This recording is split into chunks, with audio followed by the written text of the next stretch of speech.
কিয়ামতের মাঠে সর্বপ্রথম জান্নাতে প্রবেশ করবে কে বলেন তো? আল্লাহর নবী। আমি আপনি জানি না, কিন্তু না, সর্বপ্রথম জান্নাতে প্রবেশ করবে হযরত বেলাল রাদিয়াল্লাহু তাআলা আনহু। হযরত বেলাল রাদিয়াল্লাহু তাআলা আনহু এই পৃথিবীর জমিনে কালো মানুষের ভিতর অন্যতম। আল্লাহর নবী জনাবে মুহাম্মদুর রাসূলুল্লাহ সাল্লাল্লাহু আলাইহি ওয়াসাল্লাম আল্লাহর জমিন থেকে মুহাম্মদুর রাসূলুল্লাহ সাল্লাল্লাহু আলাইহি ওয়াসাল্লাম আল্লাহর অর্ডার ক্রমে যেদিন তিনি মেরাজে চলে গেলেন, মেরাজ যাওয়ার সঙ্গে সঙ্গে আল্লাহর নবী জনাবে মুহাম্মদুর রাসূলুল্লাহ সাল্লাল্লাহু আলাইহি ওয়াসাল্লাম জান্নাত জাহান্নাম যখন ভ্রমণ করতেছিলেন, এমত অবস্থায় জান্নাতের ভিতরে আমার আপনার নবী জনাবে মুহাম্মদুর রাসূলুল্লাহ সাল্লাল্লাহু আলাইহি ওয়াসাল্লাম জান্নাতের ভিতরে তিনি যখন চলতেছিলেন একা একা অবস্থায়, হযরত মুহাম্মদুর রাসূলুল্লাহ সাল্লাল্লাহু আলাইহি ওয়াসাল্লাম একা একা চলতেছিলেন। এমত অবস্থায় বিশ্বনবী জিব্রাইলকে ডাক দিয়ে বলছেন, ও ভাই জিব্রাইল, জান্নাতের ভিতরে আমি নবী একা ছাড়া তার দ্বিতীয় কাউকে দেখতেছি না, কিন্তু ভাই জিব্রাইল জান্নাতের ভিতরে আরেকজন মানুষের পায়ের শব্দ শোনা যায়। আল্লাহর নবী যখন ফেরেশতা জিব্রাইলকে এমন প্রশ্ন করলেন, সঙ্গে সঙ্গে ফেরেশতা জিব্রাইল ডাক দিয়ে বলছেন, নবী গো, এই জান্নাতের ভিতরে আপনি যে আরেকজন মানুষের আওয়াজ আপনি যে শুনতে পাচ্ছেন, সেটা আর কেউ নয়, আপনার ব্লাড ডায়মন্ড অর্থাৎ আপনার কালো সাহাবী হযরত বেলাল রাদিয়াল্লাহু তাআলা আনহু পায়ের শব্দ শোনা যায়। তারপরে সুবহানাল্লাহ বলতে পারলেন না। আল্লাহর নবী জনাবে মুহাম্মদুর রাসূলুল্লাহ সাল্লাল্লাহু আলাইহি ওয়াসাল্লাম ফেরেশতা জিব্রাইলকে ডাক দিয়ে বলছেন, ও ভাই জিব্রাইল, আমি তো বেলালকে দেখে আসলাম, সে দুনিয়ার জমিনে জীবিত, কিন্তু তার পায়ের ছাপ কি জন্য জান্নাতের ভিতরে? ফেরেশতা জিব্রাইল ডাক দিয়ে বলছেন, নবী গো, আমার আল্লাহ রব্বুল আলামিন ওই বেলালের উপরে এত খুশি হয়েছে, সে এমন কিছু আমল করে যার কারণে আমার আল্লাহ সুবহানাহু ওয়া তাআলা খুশি হওয়ার জন্য খুশি হয়ে এই জান্নাতের ভিতরে তার পায়ের আওয়াজটা আপনাকে শুনিয়েছে। আল্লাহর নবী মেরাজ থেকে যখন দুনিয়ার জমিনে চলে আসলো, আসার সঙ্গে সঙ্গে বেলালকে ডাক দেওয়া হলো, বেলাল রে, হযরত বেলাল রাদিয়াল্লাহু তাআলা আনহু আমার সামনে চলে আসো। আল্লাহর নবীর সামনে যখন বেলাল চলে আসলো, আসার সঙ্গে সঙ্গে বেলালকে ডাক দিয়ে বলছেন, বেলাল রে, আমি জান্নাত জাহান্নাম যখন প্রদক্ষিণ করছিলাম মেরাজে গিয়ে, কিন্তু বেলাল শোনো, আমি দুনিয়ার জমিনে যখন ফিরে আসলাম তোমাকে ডাকা হলো কিসের জন্য তুমি কি জানো নাকি? বেলাল ডাক দিয়ে বলল, না না না না, কিসের জন্য আপনি ডেকেছেন? আল্লাহর নবী ডাক দিয়ে বলছেন, বেলাল রে, এই দুনিয়ার জমিনে তুমি কি এমন আমল করো, যে আমলটা করো সেই আমলের কথা আমি নবীকে তুমি বলো। আল্লাহর নবীকে হযরতে বেলাল রাদিয়াল্লাহু তাআলা আনহু ডাক দিয়ে বলছেন, ইয়া রাসূলুল্লাহ, ইয়া হাবিবাল্লাহ, নবী গো, এই আল্লাহর আসমানের নিচে জমিনের উপরে তেমন কোন আমল আমি করি না, কিন্তু নবী গো, আল্লাহর আসমানের নিচে জমিনের উপরে ছোট্ট একটি আমল আমি বেলাল কখনো ছাড়ি না। আল্লাহর নবী ডাক দিয়ে বলছেন, বেলাল, সেই ছোট্ট আমলের কথাই তুমি আমাকে বলো। বেলাল এবার ডাক দিয়ে বলছেন, ইয়া রাসূলুল্লাহ, ইয়া হাবিবাল্লাহ, নবী গো, সেই ছোট্ট আমলটাই হচ্ছে এই পৃথিবীর জমিনে আমি বেলাল চলাফেরা করা অবস্থায় ওই সময় আমি বেলাল সব সময় ওযু অবস্থায় থাকি। আমি বেলাল রাদিয়াল্লাহু তাআলা আনহুর যখনই ওযু ছুটে যায়, সঙ্গে সঙ্গে তাৎক্ষণিক আমি বেলাল ওযু করে নেই। ওযু করে নেওয়ার সঙ্গে সঙ্গে দাইয়াতুল ওযুর 2 রাকাত নফল নামাজ আমি বেলাল আদায় করে নেই। তারপরে সুবহানাল্লাহ আলহামদুলিল্লাহ বলতে পারলেন না। আলোচনার সাবজেক্ট কি? এই দুনিয়ার জমিনে আমি আপনি আল্লাহ রাব্বুল আলামিন যে প্রেরণ করেছেন, যে আমলটাই আমি আপনি করি না কেন, সেই আমলটা যদি আল্লাহ খুশির জন্য যদি করতে পারি, আল্লাহ রাব্বুল আলামিন আমার আপনার জিন্দেগি সমস্ত গুনাহগুলো মাফ করে দিয়ে জান্নাত দিলেও দিতে পারে নাকি পারে না বলেন তো? পারে। হযরত বেলাল রাদিয়াল্লাহু তাআলা আনহু ছোট্ট একটি আমলের কারণে সর্বপ্রথম, কথাটা ভালো করে বুঝবেন, সর্বপ্রথম কিয়ামতের ময়দানে আল্লাহ সুবহানাহু ওয়া তাআলা এই পৃথিবীর জমিনে, এমনকি কাল কিয়ামতের মাঠে সর্বপ্রথম জান্নাতে প্রবেশ করবে কে বলেন তো? আল্লাহর নবী। আমি আপনি জানি না, কিন্তু না, সর্বপ্রথম জান্নাতে প্রবেশ করবে হযরত বেলাল রাদিয়াল্লাহু তাআলা আনহু। সবার মনের ভিতরে একটু খটকা বাঁধলো না যে সারা জীবন ওয়াজ শুনে আসলাম এবং শুনে আসলাম, পড়িয়ে আসলাম যে আল্লাহর নবী সর্বপ্রথম জান্নাতে প্রবেশ করবে, কিন্তু হুজুর আজকে আপনি উল্টাটা বললেন। অ্যানসার সামনে আছে। আল্লাহর নবী জনাবে মুহাম্মদুর রাসূলুল্লাহ সাল্লাল্লাহু আলাইহি ওয়াসাল্লাম হযরত বেলাল রাদিয়াল্লাহু তাআলা আনহুকে ডাক দিয়ে বলছেন, বেলাল রে, তুমি যে ছোট্ট আমলটা করো, এই ছোট্ট আমলটা পৃথিবীর জমিনে যতদিন পর্যন্ত আল্লাহ রাব্বুল আলামিন তোমাকে বাঁচিয়ে রাখবে ততদিন পর্যন্ত কোনো সময়ের জন্য এই আমলটা তুমি ছাড়বা না। আল্লাহর নবী আবার ডাক দিয়ে বলল, বেলাল, আমি নবী ঘোষণা দিয়ে দিলাম কিয়ামতের মাঠে আমি নবীর আগেও সর্বপ্রথম তুমি কালো বেলালকে আল্লাহ রাব্বুল আলামিন জান্নাতের ভিতরে প্রবেশ করাবে। হযরত বেলাল রাদিয়াল্লাহু তাআলা আনহু ডাক দিয়ে বলছেন, ইয়া রাসূলুল্লাহ, ইয়া হাবিবাল্লাহ, নবী গো, আপনি কি এমন কথা বলছেন? আমার সঙ্গে মজা করছেন? মজা করারই তো কথা, এরকম কথা ভাবারই তো কথা, তাই না? বেলাল রাদিয়াল্লাহু তাআলা আনহু আল্লাহর নবীকে প্রশ্ন করলেন, নবী গো, আপনি হয়তো আমার সঙ্গে মজা করছেন। আবার সঙ্গে সঙ্গে আল্লাহর নবী ডাক দিয়ে বলছেন, বেলাল রে, না না না না, আমি নবী তোমার সঙ্গে মজা করতেছি না। আবার বললেন, ও বেলাল, সর্বপ্রথম কিয়ামতের ময়দানে তুমি বেলালকে আল্লাহ রাব্বুল আলামিন ওই জান্নাতে প্রবেশ করাবে। সঙ্গে সঙ্গে বেলাল রাদিয়াল্লাহু তাআলা আনহু আল্লাহর নবীকে ডাক দিয়ে বলছেন, ইয়া রাসূলুল্লাহ, ইয়া হাবিবাল্লাহ, মানলাম আমার সঙ্গে মজা করছেন না, কিন্তু নবী গো, আপনার আরো বড় বড় জলিলুল কদর সাহাবী রয়েছে, হযরত উমর রাদিয়াল্লাহু তাআলা আনহু, তার আগেও কি আমি বেলালকে জান্নাতে দিবে নাকি? আল্লাহর নবী ডাক দিয়ে বলছেন, বেলাল, হ্যাঁ, আমার জলিলুল কদর সাহাবী হযরত বেলাল রাদিয়াল্লাহু তাআলা আনহুর আগেও তুমি বেলালকে জান্নাতে প্রবেশ করাবে। বেলাল রাদিয়াল্লাহু তাআলা আনহু আল্লাহর নবীকে আবার বললেন, ওগো নবীজি, আপনার একজন জলিলুল কদর সাহাবী হযরত আবু বকর রাদিয়াল্লাহু তাআলা আনহু, তার আগেও কি আমি কালো বেলালকে আল্লাহ রাব্বুল আলামিন কাল কিয়ামতের ময়দানে আমাকে কি জান্নাতে প্রবেশ করাবে নাকি? আল্লাহর নবী প্রশ্নের জবাবের অ্যানসার দিয়ে আবার বললেন, বেলাল, অবশ্যই অবশ্যই আমার জলিলুল কদর সাহাবী হযরত আবু বকর রাদিয়াল্লাহু তাআলা আনহুর আগে তোমাকে জান্নাতে প্রবেশ করাবে। আল্লাহর নবীকে তৃতীয়বার আবার প্রশ্ন করলেন, ইয়া রাসূলুল্লাহ, ইয়া হাবিবাল্লাহ, নবী গো, আপনার আরেকজন জলিলুল কদর সাহাবী হযরত উসমান রাদিয়াল্লাহু তাআলা আনহু, তার আগেও কি আমি বেলালকে জান্নাতে প্রবেশ করাবে নাকি? আল্লাহর নবী প্রশ্নের অ্যানসার দিয়ে বললেন, ও বেলাল, শুনে রেখে দাও, আমার উসমান রাদিয়াল্লাহু তাআলা আনহু, তার আগেও তুমি বেলালকে আল্লাহ রাব্বুল আলামিন জান্নাতে প্রবেশ করাবে।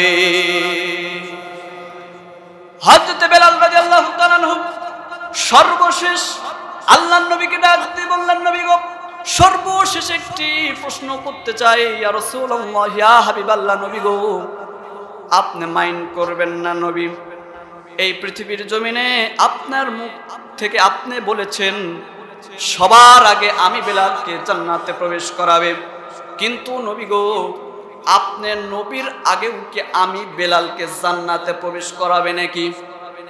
আল্লাহর নবী বললেন, বেলাল, এই পৃথিবীর জমিনে আমার থেকে মর্যাদা সম্পূর্ণ নবী এবং রাসূল আমার আল্লাহ রাব্বুল আলামিন আল্লাহর আসমানের নিচে জমিনের উপর আর কাউকে দেয়নি, আর কাউকে পাঠায়নি। আমি মুহাম্মাদুর রাসূলুল্লাহ সাল্লাল্লাহু আলাইহি ওয়াসাল্লামের আগেও তুমি বেলালকে আমার আল্লাহ রব্বুল আলামিন ওই কাল কিয়ামতের মাঠে তুমি বেলালকে জান্নাতে প্রবেশ করাবে। আমরা এই আলোচনা শুনবো নাকি বাদ রাখবো বলেন তো? হযরত বেলাল রাদিয়াল্লাহু তাআলা আনহু খুশি হয়ে গেলেন। সংক্ষিপ্ত করে বলছি, আল্লাহর নবী জনাবে মুহাম্মদুর রাসূলুল্লাহ সাল্লাল্লাহু আলাইহি ওয়াসাল্লাম তার মুখ থেকে বলেছেন, বেলাল সর্বপ্রথম আমি নবীর আগেও আমার আল্লাহ রব্বুল আলামিন তুমি বেলালকে জান্নাতে প্রবেশ করাবে। কিয়ামত যখন সংগঠিত হয়ে যাবে, সমস্ত মানুষগুলো দিক বিতীর্ণ যখন হয়ে পড়বে, মানুষগুলো ছোটাছুটি যখন করতে লাগবে, কাল কিয়ামতের ময়দানে হযরতে মূসা আলাইহিস সালাতু ওয়াস সালাম জান্নাতের গেটের সামনে যখন তিনি দাঁড়িয়ে যাবেন, দাঁড়িয়ে যাওয়ার সঙ্গে সঙ্গে জান্নাতের গেটের ভিতরে যখন তিনি নক করবেন, নক করার সঙ্গে সঙ্গে ওপার থেকে ফেরেশতা ডাক দিয়ে বলবেন কে? এপার থেকে হযরতে মূসা আলাইহিস সালাতু ওয়াস সালাম ডাক দিয়ে বলবেন, আনা মিনাল মূসা, আমি নবী পয়গম্বর মূসা আলাইহিস সালাতু ওয়াস সালাম, জান্নাতের দরজাটা খুলে দাও। ওপর থেকে ফেরেশতা ডাক দিয়ে বলবে, না না না, জান্নাতের দরজা খোলা যাবে না। আরেকজন পয়গম্বর হযরত ঈসা আলাইহিস সালাতু ওয়াস সালাম আবার যখন তিনি জান্নাতের গেটের সামনে যখন দাঁড়িয়ে যাবেন, দাঁড়িয়ে যাওয়ার সঙ্গে সঙ্গে হযরত ঈসা আলাইহিস সালাতু ওয়াস সালাম জান্নাতের গেটের দরজার উপরে যখন তিনি নক করবেন, নক করার সঙ্গে সঙ্গে ওপার থেকে আবার প্রশ্ন আসবে, কে? ফেরেশতা বলবে কে? এবার থেকে প্রশ্নের জবাবের অ্যানসার দিয়ে বলবেন, আনা মিনাল ঈসা, আমি নবী পয়গম্বর হযরত ঈসা আলাইহিস সালাতু ওয়াস সালাম, জান্নাতের দরজা খুলে দাও। সঙ্গে সঙ্গে ফেরেশতা ডাক দিয়ে বলবে, না না না, তোমার জান্নাতে প্রবেশ করার সময় এখনো হয় নাই। হযরত ইব্রাহিম আলাইহিস সালাতু ওয়াস সালাম জান্নাতের গেটের সামনে যখন দাঁড়িয়ে যাবে, দাঁড়িয়ে যাওয়ার সঙ্গে সঙ্গে জান্নাতের গেটের উপরে যখন তিনি নক করবেন, ওপার থেকে আবার প্রশ্ন আসবে, কে? এবার থেকে হযরত ইব্রাহিম আলাইহিস সালাতু ওয়াস সালাম ডাক দিয়ে বলবে, আনা মিনাল ইব্রাহিম খলিলুল্লাহ, আমি নবী ইব্রাহিম আলাইহিস সালাতু ওয়াস সালাম, জান্নাতের দরজা আপনি খুলে দেন। ফেরেশতা ডাক দিয়ে বলবে, না না না, জান্নাতে প্রবেশ করার সময় আপনার এখন হয় নাই। সর্বশেষ আল্লাহর নবী ডাক দিয়ে বলবে, বেলাল রে, তার আগে একটু বলি, হযরত মুহাম্মদুর রাসূলুল্লাহ সাল্লাল্লাহু আলাইহি ওয়াসাল্লাম তিনি যখন জান্নাতের ভিতরে যখন প্রবেশ করবেন, তার আগ মুহূর্ত পর্যন্ত আল্লাহ সুবহানাহু ওয়া তাআলা মুহাম্মদুর রাসূলুল্লাহ সাল্লাল্লাহু আলাইহি ওয়াসাল্লামকে একটা উট দান করবেন। কি দান করবেন? উট। সেই উটের উপরে থাকবে মুহাম্মদ বিন আব্দুল্লাহ। আমাদের সমাজের ভিতরে, রাষ্ট্রের ভিতরে গরু কিংবা ছাগল আমি আপনি চিনি না, সবার বাড়িতেই তো আছে। তো গরু কিংবা ছাগল আপনারা দড়ি রশি গলায় বাঁধে রাখেন নাকি গলায় দিয়ে রাখেন বলেন তো? কথা মনে বুঝতে পারেন নাই? তো এই উটের পিঠে থাকবে আল্লাহ রাসূল সাল্লাল্লাহু আলাইহি ওয়াসাল্লাম, তো উটের গলার ভিতরে থাকবে রশি, সেই রশিটা ধরে থাকবে হযরতে বেলাল রাদিয়াল্লাহু তাআলা। তো আল্লাহর নবী সাল্লাল্লাহু আলাইহি ওয়াসাল্লাম উটের উপরে যখন তিনি উঠে থাকবে, রশিটা ধরে রাখবে হযরত বেলাল রাদিয়াল্লাহু তাআলা। আল্লাহর নবী এবার ডাক দিয়ে বলবেন যে, বেলাল, ওই জান্নাতের দরজার সামনে তুমি চলে যাও। আমার ভাইরা, আমার বন্ধুগণ, আল্লাহর নবী জনাবে মুহাম্মদুর রাসূলুল্লাহ সাল্লাল্লাহু আলাইহি ওয়াসাল্লাম বেলালকে যখন বলবেন, বেলাল, রশিটা ধরে ধরে তুমি জান্নাতের গেটের সামনে চলে যাও। বেলাল রাদিয়াল্লাহু তাআলা আনহু জান্নাতের গেটের সামনে তিনি যখন যাবেন, যাওয়ার পরে গেটটাতে যখন আস্তে করে যখন নক করবেন, ওপার থেকে প্রশ্ন আসবে, কে? সঙ্গে সঙ্গে এবার আল্লাহ নবী বেলালকে ডাক দিয়ে বলছে, বেলাল, তুমি আর কথা বলবে না, তোমার কাজ শেষ। সঙ্গে সঙ্গে ফেরেশতা বলবেন, কি? আমার আপনার নবী জনাবে মুহাম্মদুর রাসূলুল্লাহ সাল্লাল্লাহু আলাইহি ওয়াসাল্লাম প্রশ্নের জবাবের অ্যান্সার দিয়ে বলবেন আনা মিনাল।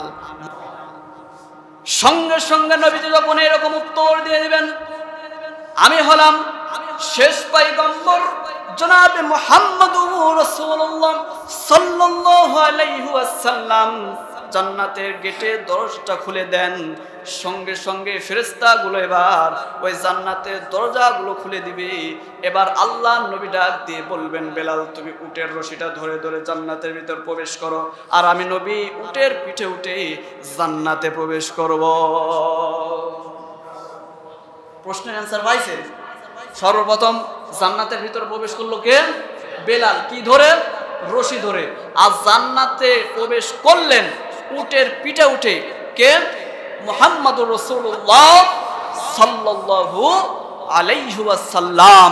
শুধুমাত্র ছোট্ট একটি আমল করার কারণে, সেই আমলটা হচ্ছে হযরত বেলাল রাদিয়াল্লাহু তাআলা আনহু এই পৃথিবীর জমিনে তিনি যতদিন বেঁচে ছিলেন ততদিন পর্যন্ত সে কখনো অপবিত্র অবস্থায় থাকেন নাই। শুধু তাই নয়, হযরত বেলাল রাদিয়াল্লাহু তাআলা আনহু তিনি বলেন, যখনই আমার ওযু ছুটে যাইতো তাৎক্ষণিক আমি ওযু করে দাইয়াতুল ওযু 2 রাকাত নফল নামাজটা আমি আদায় করে নিতাম। এই আমলটা কি আমি আপনি করতে পারি না? কথা বললে করতে পারি না? এই বেলাল রাদিয়াল্লাহু তাআলা আনহুর জীবনে আমি আপনি সকলেই জানি হযরত বেলাল রাদিয়াল্লাহু তাআলা আনহুকে কত নির্মম নির্যাতন চালানো হয়েছে। তার মনে উমাইয়া কি পরিমাণে তাকে নির্যাতন করেছে। শুধু তাই নয় আমার ভাইরা, আমার বন্ধুগণ, শুধুমাত্র ইসলামের ছায়াতলে যাওয়ার কারণে হযরত বেলাল রাদিয়াল্লাহু তাআলা আনহু এই কালো মানুষটাকে এত পরিমাণ নির্মমভাবে নির্যাতন চালিয়েছেন। আপনারা সকলে জানেন হযরত বেলাল রাদিয়াল্লাহু তাআলা আনহুকে শুইয়ে দিয়ে পাথর বুকের উপর চাপা দিয়ে তাকে হত্যা করা হয়েছে, শাহাদাত বরণ করানো হয়েছে। শুধু তাই নয়, হযরত বেলাল রাদিয়াল্লাহু তাআলা আনহু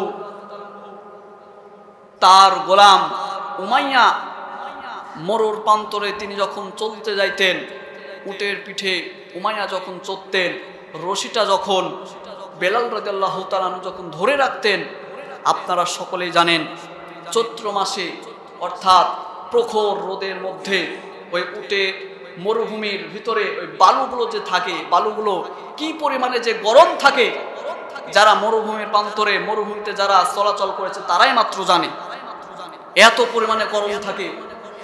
উমাইয়া উটের পিঠের উপরে চড়ে থাকে, আর হযরত বেলাল রাদিয়াল্লাহু তাআলা আনহু ওই উটের রশিটা ধরে ধরে উমাইয়াকে ওই মরুভূমি পার করায়।